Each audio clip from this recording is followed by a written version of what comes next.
Let's see if that. Okay. Let's see if that worked.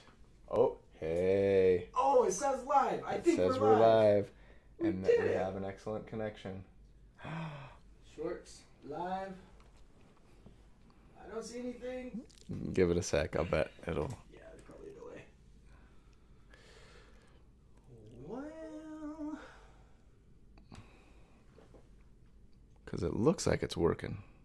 wait, here we go. Members only stream. Okay. Hey, I everybody. think we're live. Hey, everybody. How's it going?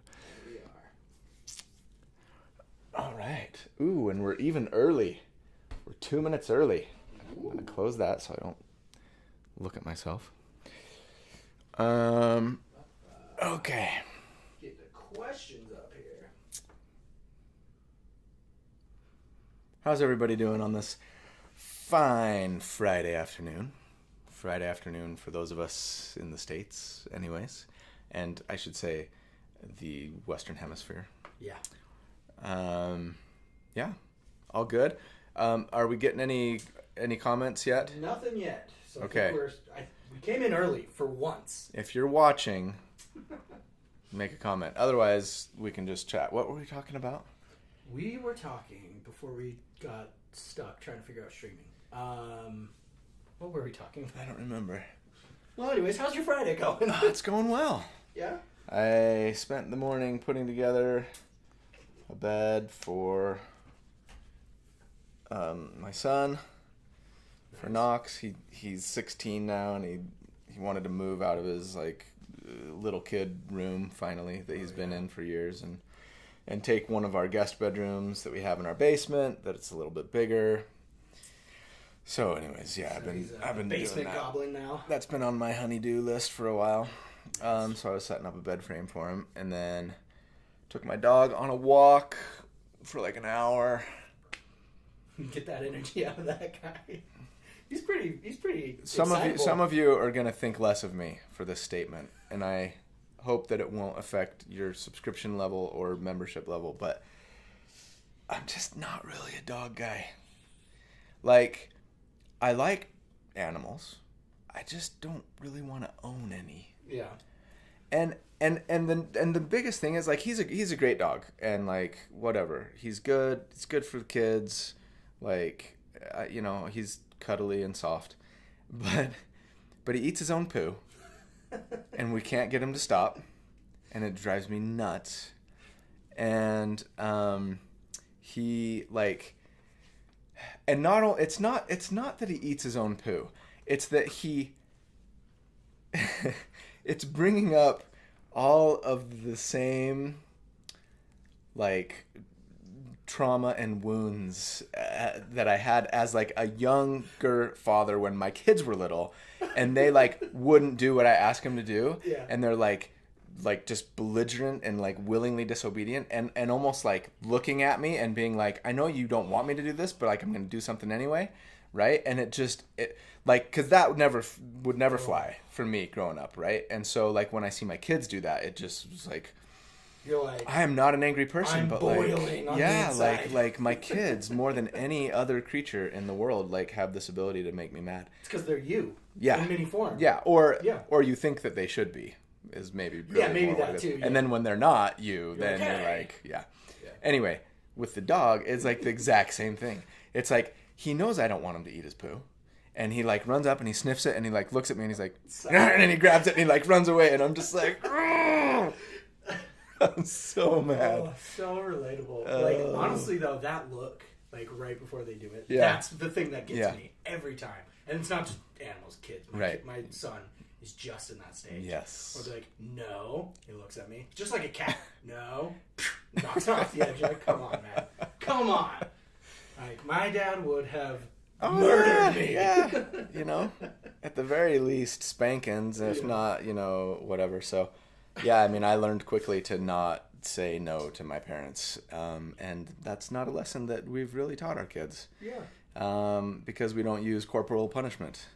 And we try to, talk about feelings and be good parents. Being a hippie parent. Yes. In the millennial age. Absolutely. We're not Johnny like from Cobra Kai, like Speaking of Cobra Kai. Treant Monk was. Okay. Wait, so are comments coming through, people? Yes, people are coming in. We said, dog's gonna dog. Yeah. Dad life, I feel it. Um, Hey, Arch Mike, thanks for making it. Said third time, lucky. Hey, guys, let us know volume-wise. I know last time, like, I was a little quiet, so we tried to adjust and maybe move it a little closer. Let us know how the volume is. Okay, well, you mentioned Cobra Kai, and it just it makes me think of this tweet I saw. I think it was last night or this morning. Mm-hmm. I gotta get your opinion on it. I don't want to stir up any beef or anything, but it feels kind of directed towards you. So I gotta get your opinion on it. Yeah, it feels like a shot fired. So this is coming from Trio Max. So let me just pull up his Twitter here. And of course, like, we love Trio Max. Yes, he's a good guy. Chris is a fantastic dude. Okay. He really is. So he tweeted out after you guys did your playtest one shot. Yesterday, yep. He says, okay, new Monk is good, y'all, and I think I proved you don't need to abandon Monk at level 5 to keep up with casters. And there's only one reason I think he would specifically say that, and it's because you just had a Monk build where right after level 5, I went caster. Peace out and went caster. Because, again, that Martial Caster Divide, which you talked all about in your video, go watch the video if you haven't seen it yet. Okay, so there's a backstory here. So let me bring it in just for those who maybe don't know. Chris and I are good friends, and he's an awesome dude. I did my video 2 or 3 weeks ago about like the 1D&D monk, and I'm gonna do a build for 1D&D monk, right? But it was like monk because it was really just like a level of fighter, 5 levels of monk, and then the rest druid. Right. And kind of the argument that I made in my little preamble, and then I think we turned it into a short, was like the martial caster divide still exists. Right. Even in 1D&D, they're taking steps to narrow it, but like it's still there. Essentially saying that, look, even though they've done things to help buff the monk in this particular case, like they're still more powerful when they have caster levels. Right. Now, the irony of all of this is that, like, historically, Chris he's the guy that always plays the wizard. Right. Because he wants to be able to do everything all the time. Yes. Have like a tool for every situation, be able to fly, be able to, just like he loves that versatility and being well-rounded, right? And having a solution for every problem. Right. Wizards are perfect for that. Yes. And I am like the world's biggest monk fan, and I think that they're great. And he was almost, I want to say he was like leading the charge 2 or 3 years ago on like opening people's eyes to the fact that monks suck in 5e. Right. They're just not, they're underpowered, right? I don't know that was as commonly thought of until Chris came along and was like, you guys. So anyway, so he's sort of this like, monks suck, and I'm like, but they're still good, and like we can make them work. Stuff, yeah, karate kick. if we build it right, And so now, of course, here I'm going like monks are better, but they're still not as good as they need to be. So instead, I'm gonna just take 5 levels and go druid. And he's like, no, like they actually are like they're pretty good, and they might be in a good place now finally. And so that's kind of the irony. He's going full monk, and I'm going mostly caster. And then he watched the video, and then we had some debate on Discord just between us, of like, well, this, that, like, I think that they might be better than you think they are, kind of thing. And so he put out his video, but he let me know before he even released that video where he was pretending to be Johnny, and he was like dissing on me. He like put clips of my video in his video, you know what I mean? To be like, oh, like, that's just not true, and he's just a big wuss. He was totally like in character, right? Sure. Very tongue-in-cheek, like not personal at all. I was not watching that being like, what a dick, you know what I mean, or anything like that. I was laughing along with him, and I leaned into it. If you watched the one shot yesterday, I was playing LaRue So was my character's name, and my little icon was like Danielson, you know what I mean? Yeah. And I was like a total hippie. I was like, hey man, it's totally cool, like putting fruit in my beer, like just, everything. And it was fun. But here it comes. like, so it's tough because I mean we could spend a whole hour talking about this. Sure. Easy. And I'm sure nobody wants to hear that, but like I tend to be a pretty competitive person by nature. Sure. Yeah, I would agree. And yes, you've experienced this. It's hard to keep up at the gym. Like, you keep going. I'm gonna take a breath. You got this, man. Speaking of, sorry I'm all schlubby today. I'm actually going to the gym right after we're done here. I don't know why I feel like I need to apologize to you guys, but anyways. Yeah, so I can be a little competitive and especially like, so I've never played a game where like everybody at the table was an optimancer, right? Optimancer. That's Chris's word. An optimizer. Like, and Pack Tactics, who was playing with us too, right? He's almost another level because he'll get into like some shenanigans, like how to cheese the game a little bit. Yeah. Like he can, and not that I'm not guilty of the same thing too sometimes, but almost like I'm not really comfortable with that, even though it might work rules as written. But sure, but like your DM's gonna say no. Yeah, maybe. Yeah. Anyways, so yeah, so like it's like the three of us, and I'm like, oh man, like I feel this pressure almost now. It's like probably maybe more than I can think of. Otherwise, you guys tell me if I'm wrong here, but like I think we sort of have a reputation as being like the like D&D character optimizer guys on YouTube. Not that there aren't other people who dabble, right? And the Dungeon Dudes, but the Dungeon Dudes are a lot more generalists, and I don't mean that in any kind of derogatory way. They're wonderful and genius, and I love them with all of my heart. They're maybe just a little less focused on just like, you know, optimize your character. D&D Yeah. Sure. But with Chris and Pack Tactics and me, it's almost like, oh gosh, now it almost feels like, oh, this is like a competition to see like who's like the best optimizer, you know what I mean? And I really had to like fight that in myself a little bit. And then when Chris comes out and he's like, I'm the best, like, and in character, right? Yeah. Totally in character, but being this Johnny, like, it was really hard for me to not be like, I want to like defend myself, you know what I mean? Is PvP allowed in this? He actually, at the very end, okay, yeah, sorry. You guys probably weren't anticipating this just being like an hour-long post-mortem on our one-shot yesterday. But the very last combat was awesome. I'm just going to say that. And Chris did some cool stuff to really just like make it like an easy win for us. And it had nothing to do with damage. It was all about the fact that he could move quick, fly, grapple really well, you know, and things like that. Anyways, so we were fighting a beholder. He had hit it a couple of times. It was getting low, but I was finally like full on like steam train locomotive mode after Pack Tactics had thrown a buff down, and I had buffed myself with Contra Minor Elementals. And there were some other mobs, some ogres that we were killing, and he's like, yeah, take out that ogre. I'm like, no, I'm coming to steal your kill. So I was getting a little chippy.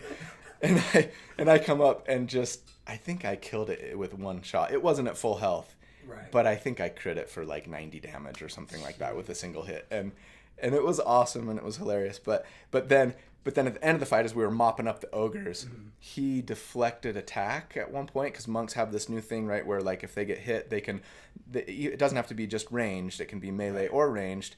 And then if you reduce the damage to 0, you can redirect it to another creature within 5 feet of you. So cool. And he was like, I think I'm going to direct it back at Colby. He's like, kill Stiller.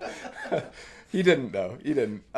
So, like, look, it was all in good fun. And I'm not throwing shade at anybody. I'm just giving you guys, like, some background on things that were going through my head, kind of how I was feeling. Me being like having a tendency to be defensive and being competitive. And I'm sure Chris is, you know, he's competitive too. He's a smart guy. He knows it, and he's not afraid to like show people how smart he is. And so, yeah, like I was constantly fighting that urge in myself almost to be like, look, like if it weren't for my character, blah, blah, blah, blah, blah, you know what I mean? And I didn't want to get into it.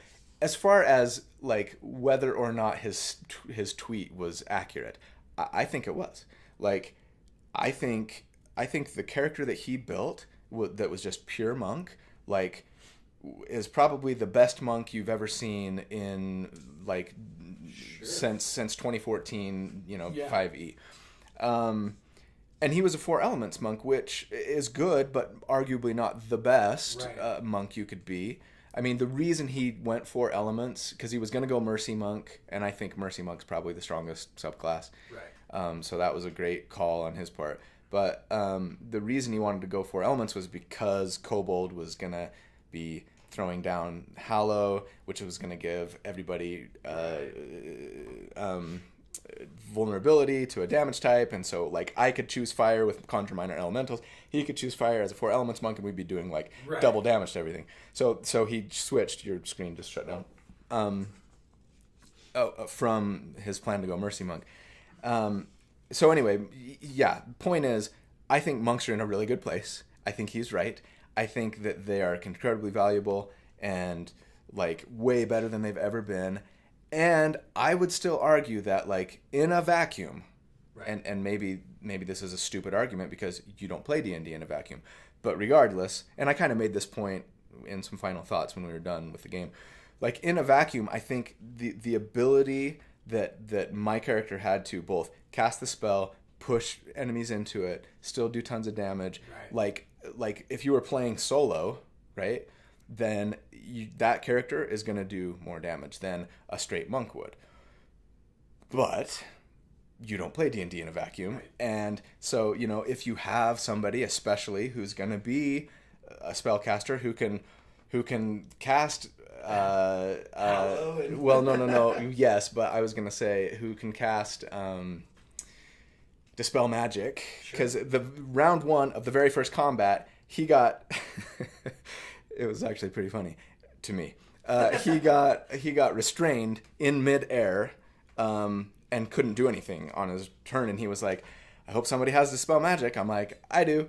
I took spell levels. Because I'm a caster, so I got him out of that. You know what I mean? So like, Yeah. so yeah, when you have other people that you play with, and you can be like, hey, what are you gonna do? Right. I'm gonna do this. Let's cover our bases. What are our weaknesses? How can we work together? Right? Then especially in that scenario, then yeah, like straight monk is totally good and viable, like way more than they've ever been. Right. No question. Anyways, that was a really long-winded response, but I love it was super fun. The game was fun. We all had a good time. We really didn't go away like being like, oh, I'm like kind of pissed off at, whatever. Nothing like that. And yeah, but yeah, like for sure, there were times where I wanted to be like, well, dude, like the only reason you did so much damage is because my spell did a bunch of damage, But then, of course, the counter to that is, well, the spell wouldn't have done any damage in the first place had he not been grappling people and dragging them into the spell effect. So, yeah. Cool. Well, I think it depends on kind of, like you said, your viewpoint on character creation. Yeah. And where you're creating in a vacuum, specifically to try and prove how much damage Yeah. can be done, right? You're going to build it completely differently than when you're saying, let's sit down, what are you playing, Right. and you come together and make Right, something. right. So I think it's more of just a difference on the school of character creation, Yeah. the thought behind it, right? And, and I kind of talked about this too, but it's like, at our table, I'm really the only optimizer, right? It's true. And it's almost like the more I try, because I've done this plenty in the past, the more I try to be like, hey guys, like, what if you did this thing, and then you did this thing, and then I did this thing, and we would be amazing. And then everybody at the table's like, Yeah. no, I'm gonna do something different. I'm gonna be a I'm gonna brat." explicitly not do that thing now because you think it's a great idea. Which is fine. And so yeah, so I've definitely like gotten in the habit even more so I think of just being like, okay, like I can't depend on anybody else to like synergize with me here. Like I just need to be able to be like self-sufficient and do like the best that I can do as a single character, knowing that Preston is going to be trying to grapple somebody with his 8 strength and like never getting sneak attack damage on his rogue, and like Scott's gonna be a cleric who's like spending all of his spell slots trying to keep everybody topped off at full health. Right. You know what I mean, or whatever. And it's just like, okay, like, yeah, I'll just be the guy who kills everything, which is great because I enjoy that. And then we were all having fun playing the way we want to play. Awesome. All right, let me bring up some questions here.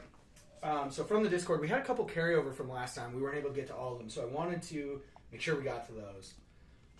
Really quick, sorry. Yeah, go for it. Do you mind if we look at the comments and just see if anybody's got any specific questions about the stuff I was saying or trying to throw shade?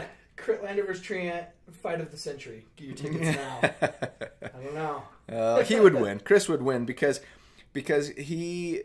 I mean, I guess if I were making a PvP specific character, maybe it would depend on who won initiative. But he builds his characters like way more well-rounded than I do, generally, right? Yeah. Which is great. Like in a game, you know, he's more likely to make his saving throws, and he might do more damage. But you know, a dead character does 0 damage, as the saying goes. Anyways, all right, we've got. Love that session. Shame I missed a tiny bit when my internet died, but it's on my watch list again. That was fun. Yeah, when me and my friend join a table, we both know that we optimize together. We actually have steps, so we have OP moves, slow becoming stronger before the boss, but that's first, of course. That's fun. Playing with optimizers with a DM that is open or even encourages it is awesome. I would agree. I think it makes the table a good time. I'm going to add one thing. And this is a platinum member exclusive bit of knowledge, I think. In the second fight, my character was basically worthless because I got hit with a slow spell. Essentially, it was a dragon layer action that put me under the effects of the slow spell. Jeremy was having me make charisma saving throws, which I dumped charisma, I didn't have proficiency in it, right? So like it was brutal. I wasn't getting out of that thing, and I was just stuck in slow. So I got one action or one bonus action for my whole turn. I still ended up doing some decent damage because I had my conjure animal spell up, and Chris was making good use of it.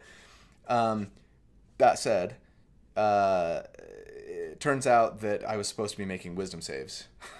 Oh, well, there you go. And we didn't realize this until after the fact, and I'm like, oh man, I think I would have gotten out of that on my second save, right? Because I rolled decently, but I had a -1 to my modifier, so I failed the save.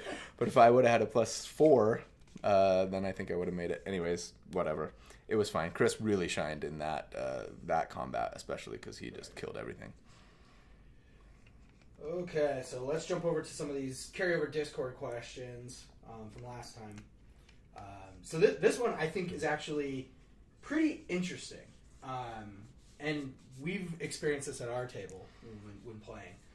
So this is from Lord Brosidon saying, how do you feel about changing class, feat, characters mid-campaign?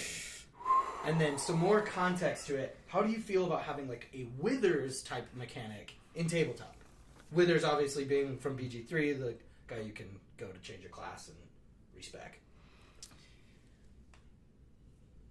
I'm really interested to know what your thoughts are on this, since we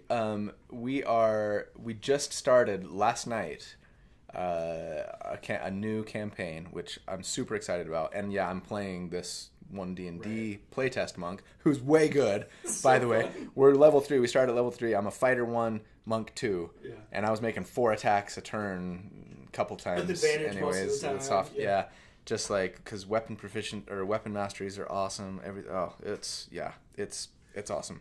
Okay, well, from a DM's perspective, yes, as long as it doesn't affect the narrative too much, or it enhances the narrative, then I'm okay with it. Yeah.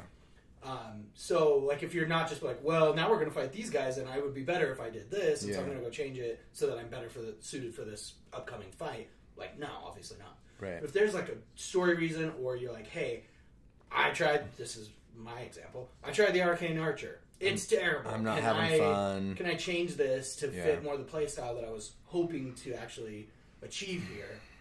Then yeah, why not? Yeah. Like, the point of the game is that everybody has a good time, right? Right. I mean, the story is probably the second most important piece, and like making sure that actually... Sure. Or it's an integral part to everybody having fun. Exactly. Or to having the best D&D experience that you can have. Maybe, I guess I'd say. Right. I don't know. I'm happy to hear that. I will try not to take advantage. This is one of those things where I feel like I want it, but it's probably not good for me. Sure. It is my vanilla Coke of the world, or my chocolate milkshake.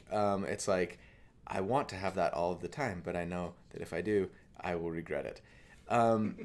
Like, and it's the same thing. I would put this in the same vein as like when you let your players choose their magic items.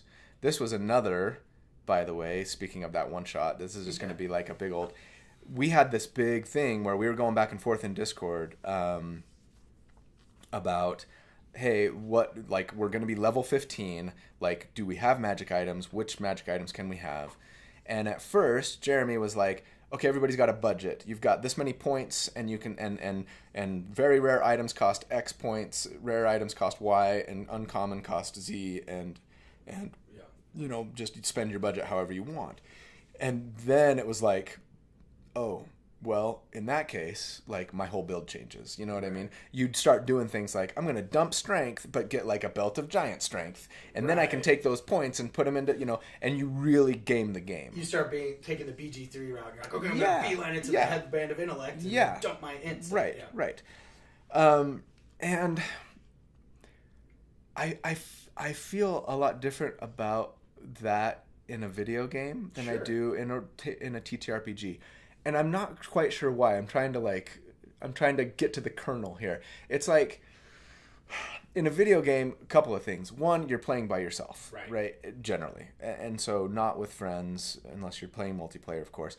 But it's like, as long as you're having fun, who cares? Right? You can do whatever you want. You're not gonna outshadow somebody else now because you changed your build or got this magic item that makes you way more powerful, and now they're not, you know, whatever. So there's all kinds of stuff going on there. But also, I think it's more about like the story. In a video game, the story of Baldur's Gate 3 is great. It's very well told, right? And while there are a million branching paths that you can go down and choices you can make that are going to affect the outcome, you still have like 3 or 4 or 5 dialogue options. Right. It's a choose your own adventure book, right? That just does a really good job letting you choose. It's a really complex choose your own adventure book that's incredibly well written, but like the story can only do this many things, right? Or whatever. 12,000 things, right. And the script is the script, and the plot is the plot, and you know, the villains are the villains, and the good guy, you know, and it's like, while story is incredibly important, it's almost like, how do I say this? Like, it's like, I have less qualms about like gaming the game because it's a game, it's a video game, and I know that like it's basically a roller coaster with maybe branching paths, right? But in D&D, it just feels like, I don't really know why still, but like it's more important to like be true to your character, your concept, your character story, and making it make sense in the world, right? It's like, if it's too easy, then it's somehow, it's like too much of a good thing, too much dessert. I don't know, like, because we experienced this in our game with Corey when we were doing Tales of Veneria. I did switch my character up once, one time because he killed me, and then I came back and he like took my warlock powers away. And so I had to come up with something else. But anyways, like, that's tough. That's a really good question. And it's, again, something that we could probably debate for an hour. But it feels just a little too... If that were an option for me in D&D, I could see myself doing what I do in Baldur's Gate 3 right now. Like, I have a mod installed that lets me not only change my appearance on the fly, but lets me respec my character on the fly. I don't even have to go to Withers. Right. And it's like, and I'm like all the time. It's like, I got a new weapon. Oh, respec. I'm just like, what if I, okay, respec. Now I'm a bard or whatever. You know what I mean? Like, wait, how did you learn how to play? Yeah, and it's like, it doesn't bother me as much in BG3, but in D&D it just would feel like that doesn't make sense. Like, that's not who your character was. That's not your history. Like, how did you learn that kind of magic? Or Yeah. So if you could come up with a really good story for it, a really good story reason, maybe your character dies and they get resurrected and now they're different. They have somebody else's memories, Matt Cawthon style, but maybe one time in a campaign for like a really good reason. Yeah. And beyond that, like, it just gets too gamey. Yeah, I think that kernel that you're trying to like arrive at is, I think it's in D&D, the player backstory is so much more important than in a video game where you are just, I'm a guy with this sort of like kind of backstory of like, hey, I woke up with an illithid in my head. Go. I'm from Baldur's Gate. And anything like, after that's all we like, know. yeah, that's it. So it's like, who cares? You're not affecting the past. But in D&D, at a tabletop, when you change, you've completely changed the past of the world. And it compromises the story. It does. It compromises the immersion for people, the story that you're trying to tell, the character that you're creating, the relationship that those characters have with each other. So the comments are saying from the two bros, I've changed character due to retirement as my character is old. Oh yeah, sure. He had taken bring in a completely new character. That's a different story. They had like a time skip, a 5-year time skip. Yeah, that makes perfect sense. Mezcla says you can switch all you want in Adventure League play. Sure. But Adventure League play is more like a video game, right? Exactly. It's like we're all coming together, like we're playing a tactics game. Your DM's probably playing a tactics game against you, right? Like, and you get to choose your magic items, as rewards for completing whatever stuff. It's like, yeah. Yeah, and Shadow Den says kind of the same thing. Like in TTRPG, your backstory can be part of the story. Why would you mess with that? And I think that's kind of the nugget we were trying to arrive at. Is like you're affecting the past. And again, this is something where it's like, if you gave this to me, I would gladly take it, right? Just like if you gave me the exact magic item that I wanted, I would be so happy. Yeah. And at the same time, part of me goes, it's like that feeling of the day after Christmas when you open up all your presents and you're like, oh, I'm a little let down now. Because, like, I got everything that I asked for. Not that ever happened to me as a kid, but, like, I guess I'm I'm speaking hypothetically. Yeah. I don't know, just, like, that feeling of, like, sometimes getting everything that you want, like, isn't necessarily good. Yeah, because sometimes you get something, you're like, I didn't know I wanted that. I'm a lot more satisfied with that. Or trying to make it work, with what you've got kind of thing. Because, otherwise I'd be like, well, I'm level 5 now, so I'm going to drop that fighter level and be a monk 5 because extra attack is going to be better than those weapon masteries. But then at level 6, I'm going to go back to fighter 1, monk 5 so that I can, and it's just like, this is weird. Yeah. Brandon Herrar in the chat says, I worked with my DM to work on how we were going to do it to enrich the story. And that is, I think, the crux of it. Yeah. For almost any question you can ask. It's like, talk to your DM, obviously. And as long as you don't abuse it and do it a ton and make other people feel like, dude, like, stop being such a power gamer and just, like, play the game and be happy with your character, kind of thing. I don't know. Sokka Croc says, what do you think is missing / what would you like to see more of on D&D YouTube content? It's a complete left field switch here. I have a confession to make, and it's that I don't watch a lot of D&D YouTube content. And part of that is probably because I'm a D&D YouTube creator. And so, like, I feel like when it's your job, then you spend less time being entertained by it. Sure. Because you're a little bit like, I want to do something, I want to go on a hike. I want to, like, not think about D&D for a minute, you know what I mean? And not that I don't love to play still and play Baldur's Gate and read fantasy novels and whatever, but yeah. Most of the D&D content that I do consume on YouTube is Chris and the Dungeon Dudes. I don't watch all of their videos, but I watch a lot of them. I'll catch a Ginny D thing here and there and a D&D shorts thing here and there. I do not watch actual plays.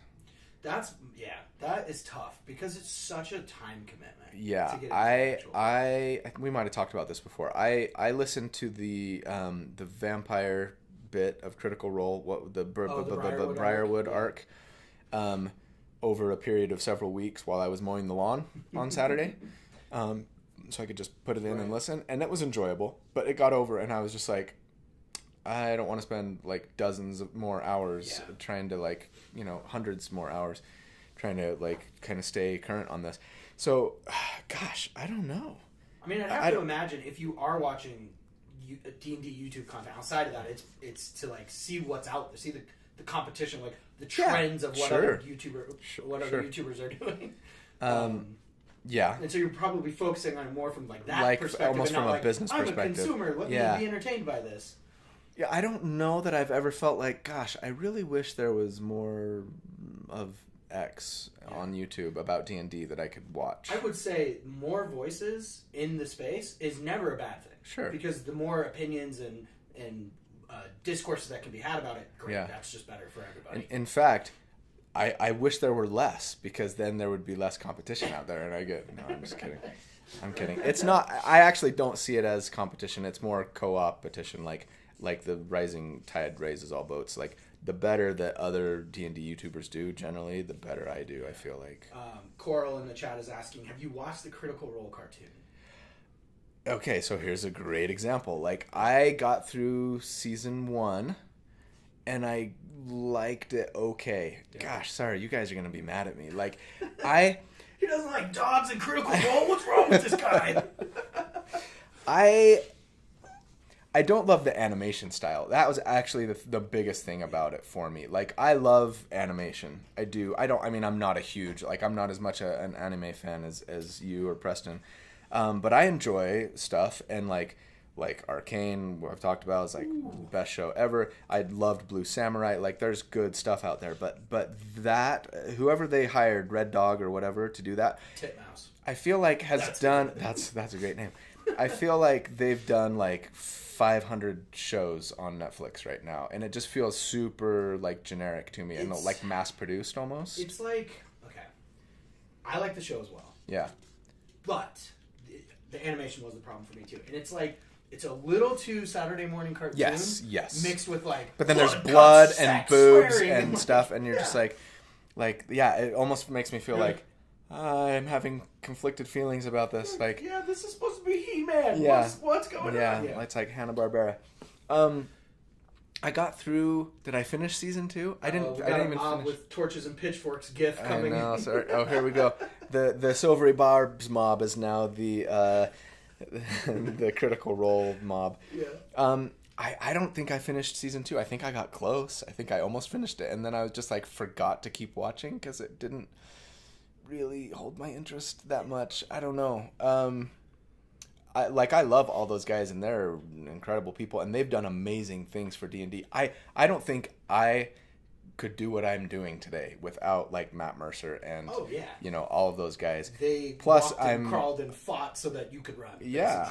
Plus, I'm Liam's little brother, apparently, or big brother. I don't know which one it is. From Relaxed Fantasy Review, have you heard of D&D in a castle? Would you consider hosting a game in an event like that? Yeah. Whoa. We've talked about this a lot of off-camera stuff. Yeah, before I even knew D&D in a castle existed, I remember being like, dude, D&D on a cruise? I've got an idea for a business that I want to start, and I want to do Destination D&D, I think was the name that I had come up with at the time, where it wasn't going to be in a castle necessarily, and it was going to be somewhere different all the time. Right. And it was going to be like, we're going to go... Cabin in the woods. Yeah, we're going to VRBO some awesome home with floor-to-ceiling windows overlooking a misty lake in a forest or something like that, and we're going to hire professional chefs to come in and cook all of your meals so that you can just wake up, have an amazing breakfast, get some free time, but then play a session, maybe with lunch, then have afternoon off. You can take a nap. We'll have catered things we've got tour guides or whatever that can take you on a hike or go boating, take a canoe out on the lake, whatever, come back and then play again, and maybe it's 3 or 4 nights. That would be so fun. It would be so expensive. That's the problem. That's the problem. Yeah, you would segment out just about everybody who could afford to go. Yes. Pretty expensive. I would love to do that, though. It would be super fun, but it's one of those things where it's how could we make this amazing and something that like people could actually afford to. I would love to do D&D in a castle if they ever called me and invited me. Yeah, I would. I'd do it in a drop of a hat. Tell your agent, get on that. Okay, Two Bros ask, and this is kind of derailing, but like I want to know your opinion on this because I don't think we ever really talked about this. Did you like the Lord of the Rings series on Prime, The Rings of Power? Because I know we watched it, but I don't know that we ever like. We talked about it at lunch, yeah. Right? But like, I don't really remember us sitting down and being like, "What do you think about that?" And it's been a while. It was beautiful. Mm-hmm.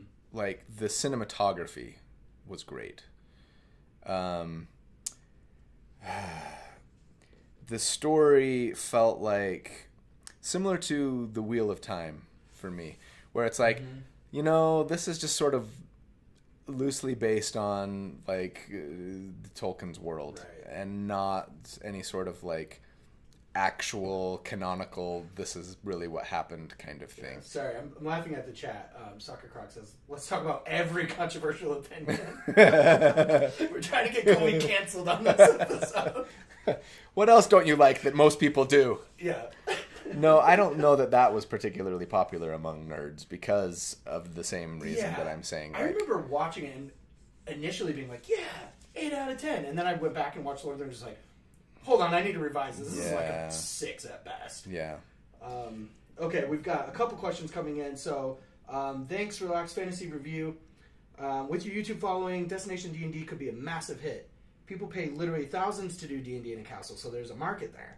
I'd spend my yearly holiday fund on that for sure. I thank you for your moral support. I asked this question. I did a poll, and some of you might remember this. This was probably 2 years ago. I put a poll on my channel when I was like in the middle of kind of dreaming about this. And it was like, if you had a chance to go on a vacation that was like this, and I like explained what it was like in my head, right? How much would you be willing to pay? And I think I had like 4 options, and it was like $2,000 to $3,000, $3,000 to $4,000, $4,000 to $5,000, or $5,000 plus, or something like that. And I feel, and this is probably not accurate, but in my head, 90% of the responses were like, "You're a privileged Chad. Like nobody can afford even a $2,000 vacation. Like you $100 dick." Like, bust. yeah, exactly. And I'm just like, okay, never mind. Sorry. I'm like, I was like, maybe I'm blind to my privilege. Times are tough. I'm definitely blind to my privilege. Sure, but at the same time, like if you can afford to go and it's an option, sweet. Yeah. Like you said, I think there's. I'm sure there's a market. I'm also sure that a lot of people would be like, must be nice, like you freaking, Yeah. Archmike says, do you think optimizing has changed in any significant way with one D&D? That's going to be hard to say because it's still in playtest, right? And so, and that's not necessarily what you're asking, I guess, but in my mind, that's where I go. I think, what does this channel look like in 6 months, or whatever, when the books come out? I guess generally I would say, like, it does seem like marshals are getting buffs. I do think that they're narrowing that gap. I don't necessarily know that they've closed it, and I don't know that they need to either. Like, this is not a soapbox or a hill that I'm going to die on, right? Like, I think that it's a thing, and I'm maybe a little tired of talking about it, I guess, yeah, like I think you're seeing so many great things with weapon masteries, with like people getting more attacks. What I wish they would do is just unshackle martial characters a little more, especially at higher levels. Right. I feel like they're doing little things, and little things are good, and like 9th level spell Wish still exists, you know what I mean? And so like how do you compete with that? And I don't know what the answer is, and I don't know that everybody needs to be the same. So it seems to me like martials are getting a little stronger. Multi-classing seems to be like it's getting a little harder to justify. Sure. And I'm okay with that. Although part of it makes me a little sad because I really love the multi-class, and it's fun to try and find different puzzle pieces to pull in. And if it's like, well, the answer is always don't multi-class, then suddenly I get nervous about that, and I'm like, You're out of a job. yeah, like I might, you know what I mean? Like, because people ask me to do straight class builds all the time, but there's only 12 classes. Right. And not that, you can't do different things with the same class, right? We'll build a support fighter or Sure. a damage dealing druid or whatever. And there's subclasses to work with, et cetera, et cetera. But yeah, it feels like it gets a little more boring a little more quickly if straight class is always the best thing. So, but I don't think it is yet. And I think there'll always be room for, finding ways to piece stuff together and make it cool. But yeah, that's kind of my hunch of where things are going right now, I guess. By the way, thanks, Steven Saul. You are awesome, Steven. Colby. Keep up the great work. Oh, $50, dude. Thank you. Thank you for that. That was very generous. Really sweet. Okay, what else you got? What time is it? We got 2:42. so We got much some time. Let's go into. We're so bad at answering the questions. I've got so many That people Okay. submit. Yeah. The chat. I tend to prioritize chat, but That's okay. Hey, you guys are here. You showed up. You get right. the extra love. Okay, so for some new questions, we kind of actually just answered this. Your early thoughts on D&D after playtesting. How did it feel different from 2014? See the last answer, right? Well, or see the first 30 minutes of the live stream. I think it's in a really good place. General impressions, I'm really pleased with the direction that they're going. Nothing's ever going to be perfect, but yeah, I like what I'm seeing. I really do think that they're listening to people. Sometimes, okay, now I'm going to go off on a tangent. Let's do it. Sometimes I worry, similar to like what you ask for isn't always necessarily what you want. Yeah. Like sometimes I worry that they're maybe almost listening to feedback too much, because initially 1D&D really felt like it was going to be 5.5. Right? And like they were really mixing things up, and everybody was I don't know. They were splitting stuff into groups of like I don't even remember what it was now. Warriors and like casters and experts or whatever it was, right? And things were like really kind of moving and shaking. They totally were doing warlocks differently. Druids had templates for their wild shape, like all this stuff. And by nature, I think humans don't like change, right? And so the feedback is always going to be like, no, don't change it. You're ruining my favorite thing or whatever. And I got a little sad because I was looking forward to like a big change, something that felt really different, right? Just because agree. we've been playing 5e for a long time, and why not not shake it up?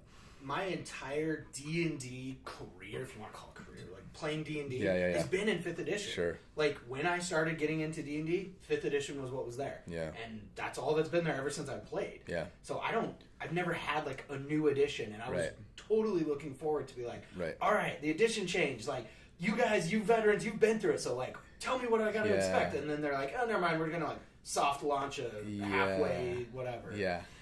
So yeah, I mean, I was looking forward to it when it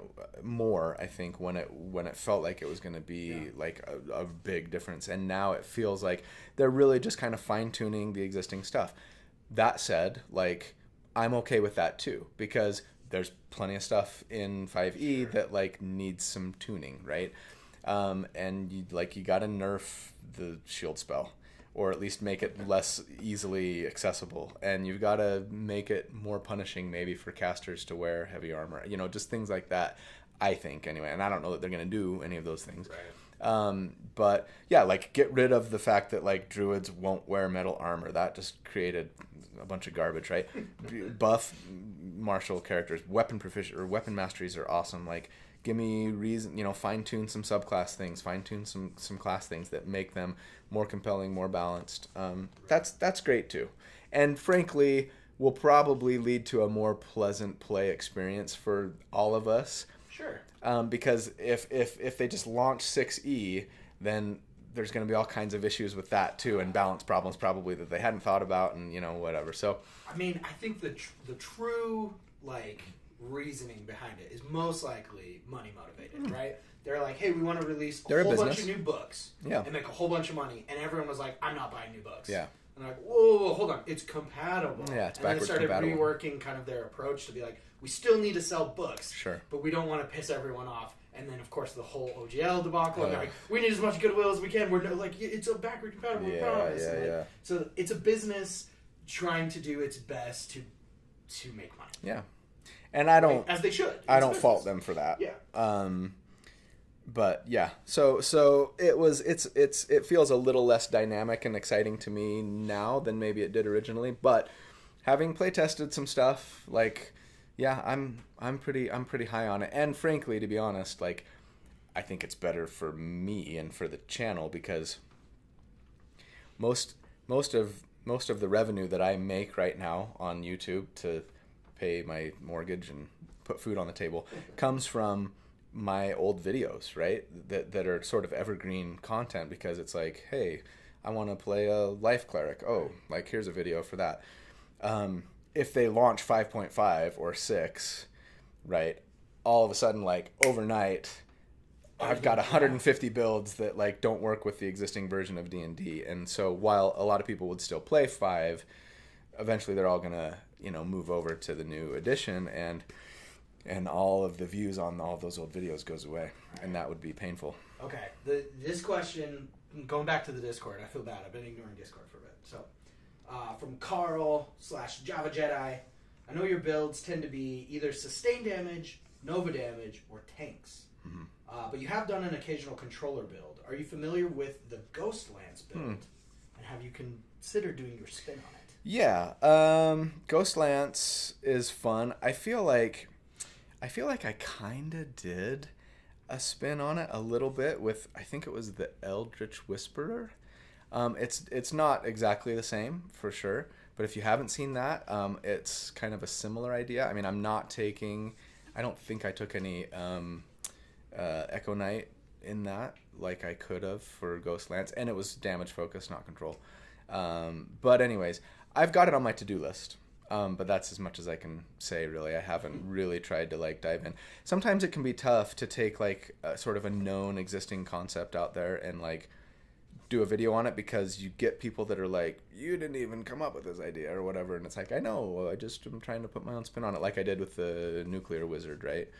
That wasn't my idea. I was just like, oh, what if we could tweak it a little and see if we could find a way to make it better. So yeah, I mean, something that I'm interested in. Funny you should talk about, like, support type characters though, because the one that you're editing right now is out Tuesday, is a healer. I haven't done just like a straight healer forever, but yeah, it's a full, like, and it's not even a Twilight Cleric, you'll be happy to know. And it's really good. I think it actually is better than the Twilight Cleric build I did. What? As far as just total healing potential, which kind of surprised me. Anyways, it'll be fun.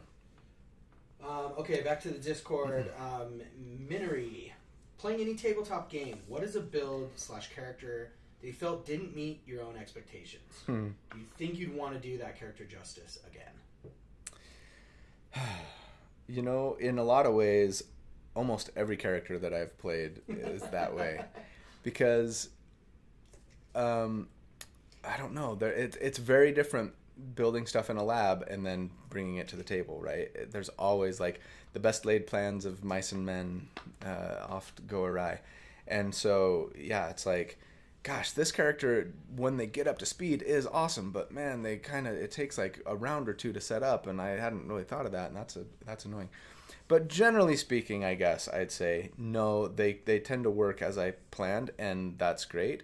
And I tend to, like, be interested in, okay, like, what can I play next? Like, I almost get a little bored of the character after several sessions because there's so many other things that I want to try. You have a massive backlog of characters. I would say the character who that most applies to would be the very first character I played in 5e, Ari, the monk, the shadow monk that I played in our very first campaign, Horde of the Dragon Queen. And she was awesome and she was fun and felt strong by comparison to everybody else because nobody else is really optimizing.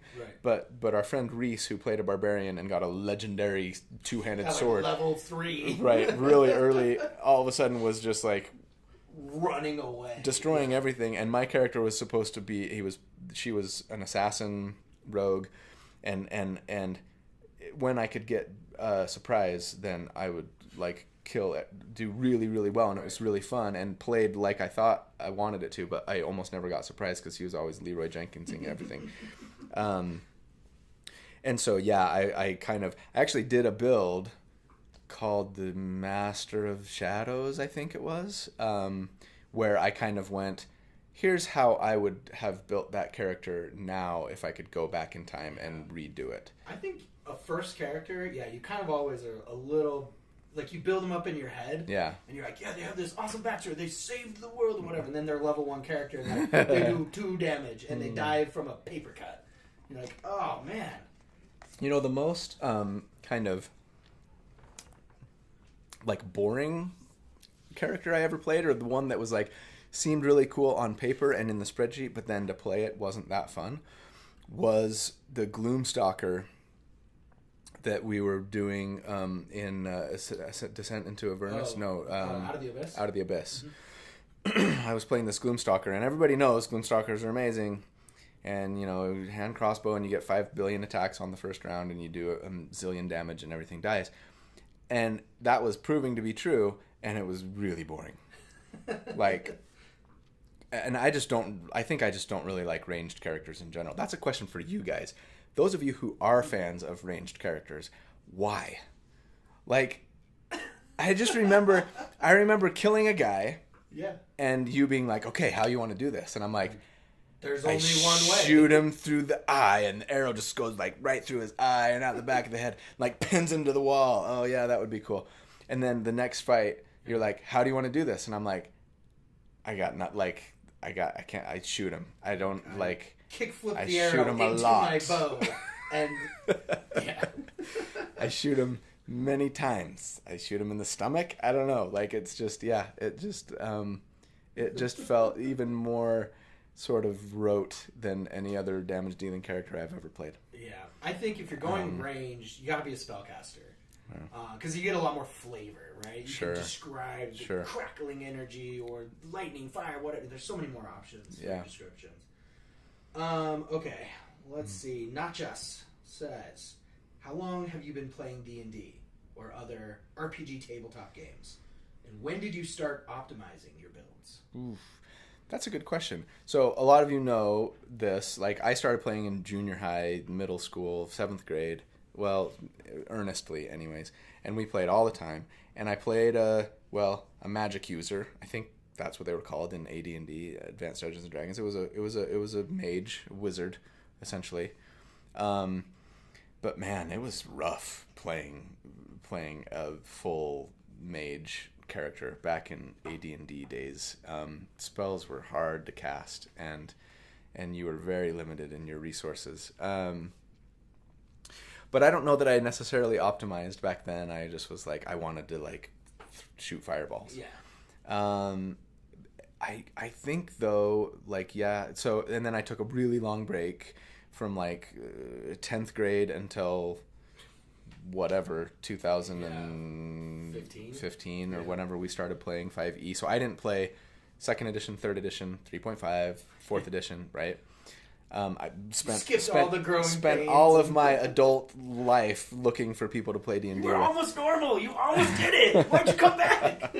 No way, dude. Oh, I was so happy the day that I discovered that you guys were playing and you were going to let me join you. But I think from day one then.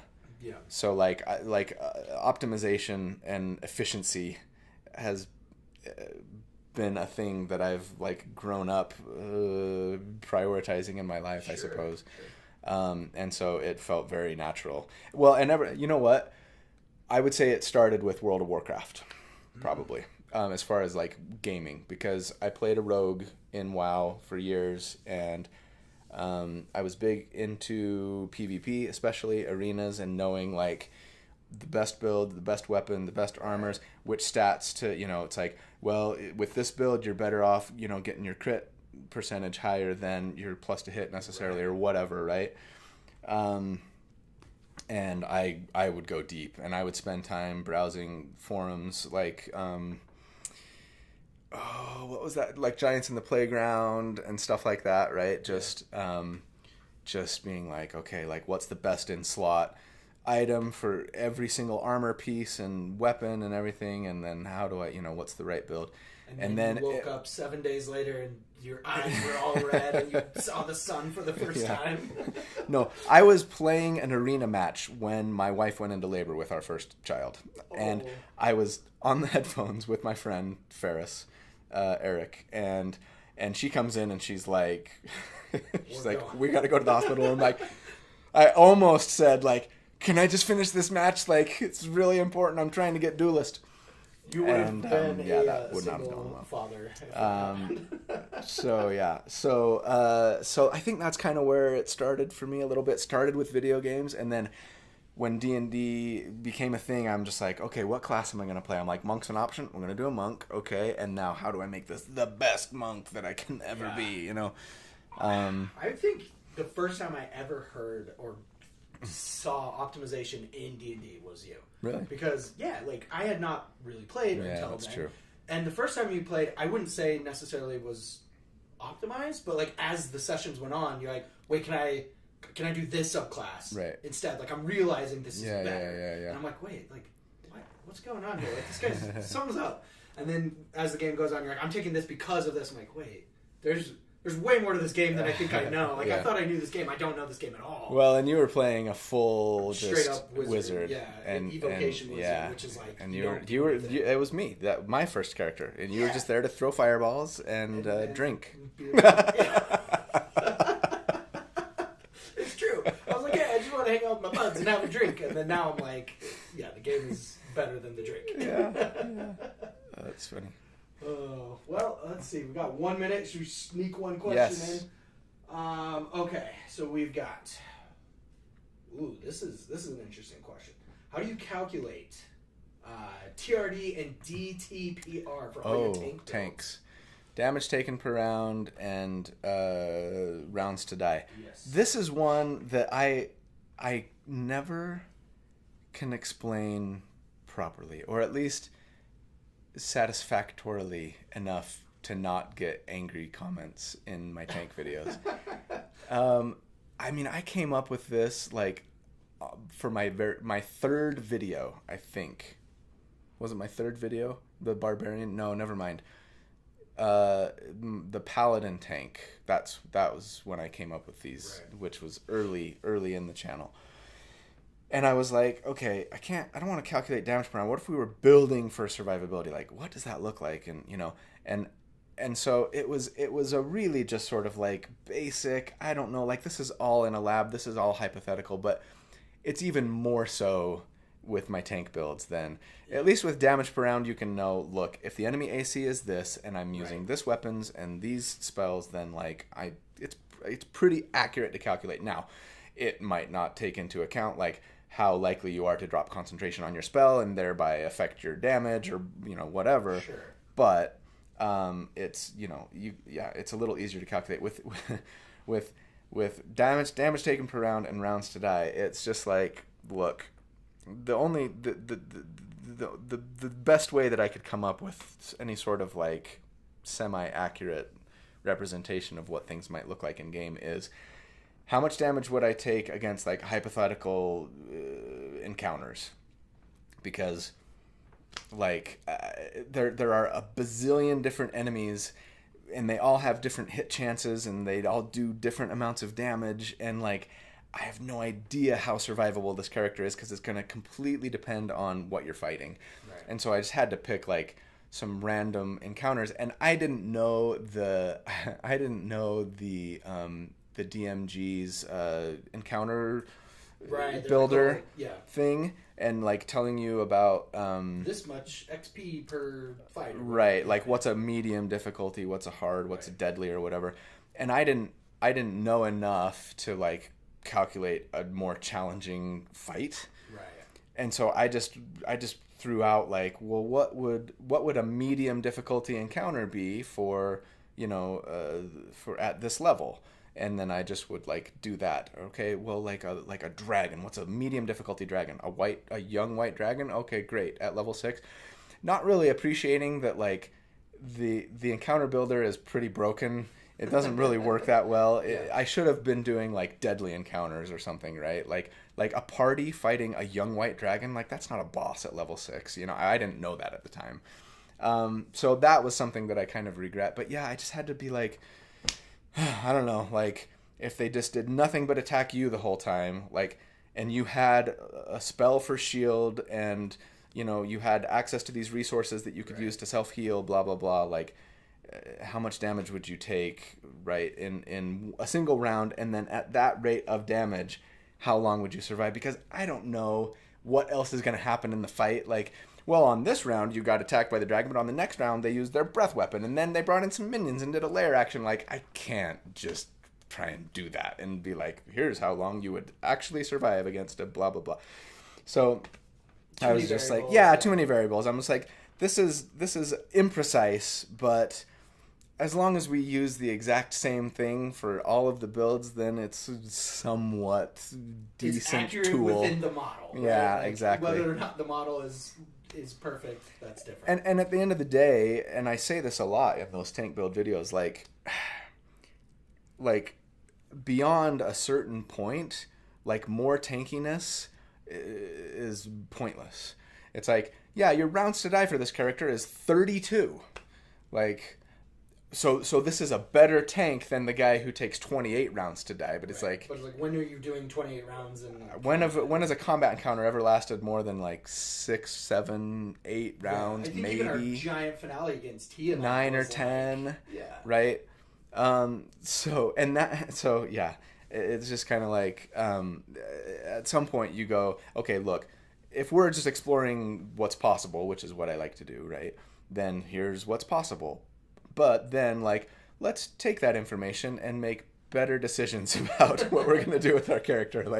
Like maybe we need to get a little more damage out of this guy, or, you know, or, sorry, like, support more, or don't be buffing your own armor class. Like, use your buffs to help out your allies that are more squishy, things like that. So, anyways. Well, reporting from the field, Sage Thunderleaf, says, I used one of your tank builds for my game, and my DM became very frustrated with me very quickly when combat came around.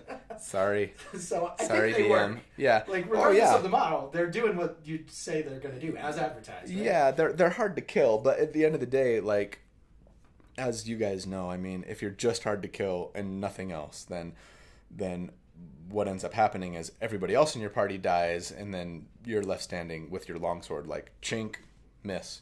Chink, miss, chink, miss. Okay, finally we won while everybody else is like waiting for you to end the combat so that you can res them or whatever. Yeah, exactly. So yeah, like you've got to do more than just be hard to kill. And that's why I always try to put in like a soft taunt. But even then, the soft taunt, it depends on your DM, depends on the monster, right? Like all it does is give disadvantage on attacking somebody else. And if you've got a 31 armor class and your sorcerer friend has a 15 AC, well, even if the monster has disadvantage against them, like it's much more likely that they're going to hit the sorcerer, right? And so they might go after him anyway. Again, depending on your DM and if they're going to metagame you and all that stuff. So those tank builds they're fun, and they're fun theoretically and conceptually. They're fun thought experiments. I just think like a tank doesn't really exist in D&D. Like no. Not really. It does, but not in the way in video games, yeah, for sure. And I'm okay with that. Like I think it's good for the game. I don't want I don't want like you're the tank, you're the healer, you're the damage. That's not as fun to me. But I do think that there is room for someone to be like, you know what? I want to play this like protector archetype, right? Because that's a fun concept to play with, and like I'm gonna take a hit for my ally so that I can help keep them alive. Like that, I enjoy playing that way. So I do kind of wish there were more tools like that would help direct attacks your way, or maybe let you protect your allies a little bit more, however that might look, in kind of a big plate sword and Yeah. board I mean, kind we of saw it, tactic. in game when we did the Bronze Battalion campaign. Mm-hmm. Scott, our friend Scott, played like a pacifist character. Yeah, yeah. His whole shtick was like, I have a big shield, Yeah. and I just protect everybody, and I just tank everybody's damage. And Yeah. it was surprisingly effective. It worked pretty well, especially because you let him homebrew some stuff where his spirit weapon, instead of summoning a weapon that would Right. do damage, you let it be a shield, That could and negate it could some like damage. negate some damage and stuff like that. So like, yeah, working with the DM, I think, is a really good way. Otherwise, there's just not a lot of mechanics in 5e that let you like force an enemy to attack you instead of them. The only one I can think of is when you're mounted and you can force an attack against your mount to attack you instead, which is why I still think to this day the mount and blade two person team up duo was maybe the best tank I ever built, because like this is the only one where like you can actually like keep your ally who's a centaur and you are mounted on them from getting attacked. I still think it's the funniest ever. Like a little gnome dude bringing his centaur into battle. It's so awesome. Yeah. But anyways, they're fun, and I do wish that 5e had a little more to do along those lines. But you can. I mean, there's the warding bond. Like warding bond is a great tank tool that I don't really ever talk about because I'm building my tanks for survivability. But the reality is, like, the reason why you want to be survivable is so that your friends don't die. So don't have somebody else cast Warding Bond on you to buff your AC. Right. Like, that's what you should be doing on other people, right? And taking the interception fighting style instead of the defense fighting style. Because, yeah, sure, get your AC up. That's awesome. Let's see how survivable you could be if you really prioritized it. But at the end of the day, you're there to protect your allies. So spend more resources and change your build slightly so that your survivability might get lowered, but you're actually better at doing your job. So, yeah. Well, we are like 10 minutes over our normal slot, but Sorry. hey, it was a great question that spawned off of an awesome conversation. Yeah. So, sorry we didn't get to everybody. I am keeping a list, and I will continue them into the next live stream. So don't feel like discouraged if we didn't get to your question. We will eventually, I promise. It's just there's a lot to talk about, and if you know, you've watched me and Colby, we just like to go on rants. So. Yes, we do. You guys are awesome. Thanks so much for your support. Really could not do this without you guys, and I love you. So have a great day. Have a great weekend. Have fun. Do something enjoyable and relaxing, but get some sleep. Don't stay up all night playing Baldur's Gate 3 as much as you want to. Right? Power World, oh, that's the one Pokemon you and Preston are talking about? Sounds fun. Maybe I'll have to check it out. All right. See you guys. Have a good one. Bye, everybody. Bye. Thanks for coming.